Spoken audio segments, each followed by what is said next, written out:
I just want to make a video super quick here because that I'm aware of, no one else has made a video about this, and there's like no documentation on it. Unreal Engine asset aliases using the plugin called Content Browser Alias Data Source. You might need the rest of these as well, it doesn't really matter.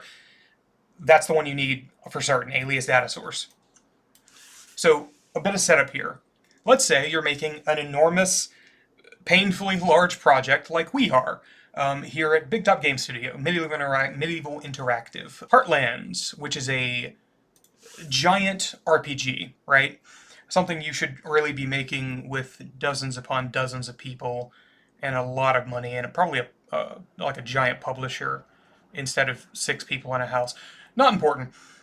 Let's say that happens to be you for some reason, or for whatever reason you have a bunch of assets in your project and you really would like to have them referenced in different locations without actually copying or moving the data. Let's say you have a really nice folder structure you like metahumans, for instance. You don't really want to move things out of there because what if you have to update stuff?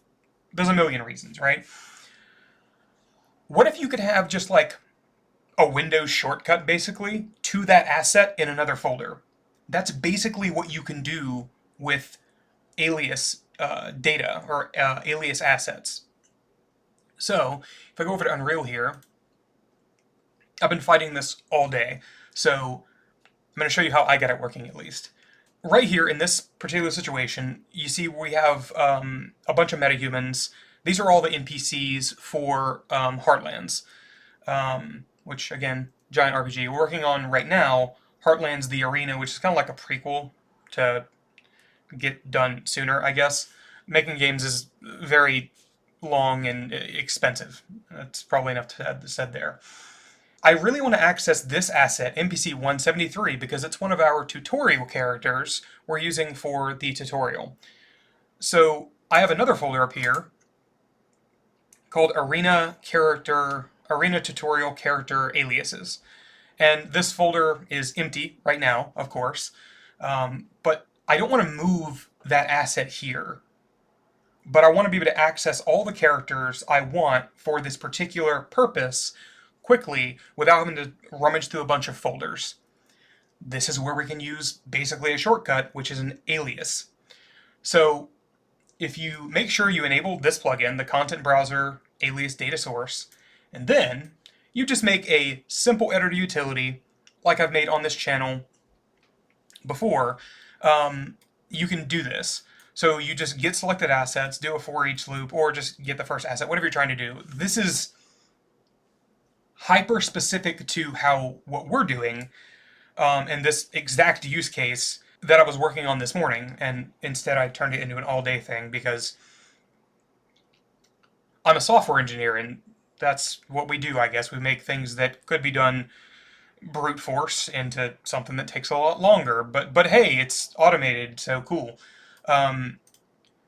Do a for each loop, set the metadata tag.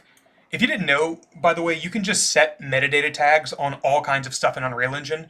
If I go back to our character there, you can actually view any of the metadata on characters. So if I just go show metadata, it'll show us here the tag and the value. So these are key value pairs. So if we go back to our tool here, you just set metadata tag, and it has to be Content Browser Aliases as the tag name, and then the value, you can make it kind of whatever you want for the actual name, but the path has to be the path where you want to put the alias, or the shortcut, basically, because that's basically what these are. These are shortcuts to a particular asset. So you just set the metadata tag. So in this case, I'm just getting the object path, getting the base file name without the actual path, appending underscore alias to it, and then giving it game arena tutorial character aliases, and then the name of the asset. And then you have to save it as well before it's actually shown, before it actually registers with the asset registry. So if we just run this here, it's just a simple widget, and I click on, and I just click add alias, it'll do its thing.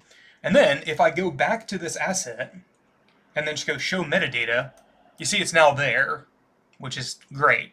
If we then go and take a look inside of that character aliases folder, oh no, it's not there. This is what's been bothering me all day because There's no documentation on this, at least that I found. Maybe there is when you're watching this. Lucky you, I didn't have that. I think this has been a beta feature for like several engine versions, but it's not there yet. So the answer is you need to actually access the content browser data subsystem and activate a data source. That data source being alias data. You have to use this exact wording or it doesn't work. And it doesn't matter if you overwrite the same tag because it'll just give it a new value. So it doesn't really matter. We're going to click on that asset again, and then I'm going to add the alias, and it's going to do its thing. And hey, look, now tutorial character aliases, MPC 173 alias. This is great, and you can open it up, and it works just like any other asset. If I open it from here, if I open it from the original location here, here it is, the exact same asset. It's just a shortcut. And if for some reason you wanted to deactivate the ability to see that alias, you could do the exact same thing in reverse. You could deactivate the alias data. If you deactivated the plugin, I'm sure the exact same thing would happen. These just function in the background of Unreal as shortcuts to your asset. At least that's as far as I'm aware. That's what the C++ is relatively straightforward-ish. It's just a lot of path mucking around with. So yeah, I spent all day on this. Hopefully you won't have to now. So thanks for watching. Super quick video, kind of. I know I ramble a bit, but hopefully this helped you out like it does us here, especially if you're working with giant projects. Hopefully I mentioned everything in this video because I kind of get a little mad scientist-y when I figure things out, finally. So anyway, thanks for watching.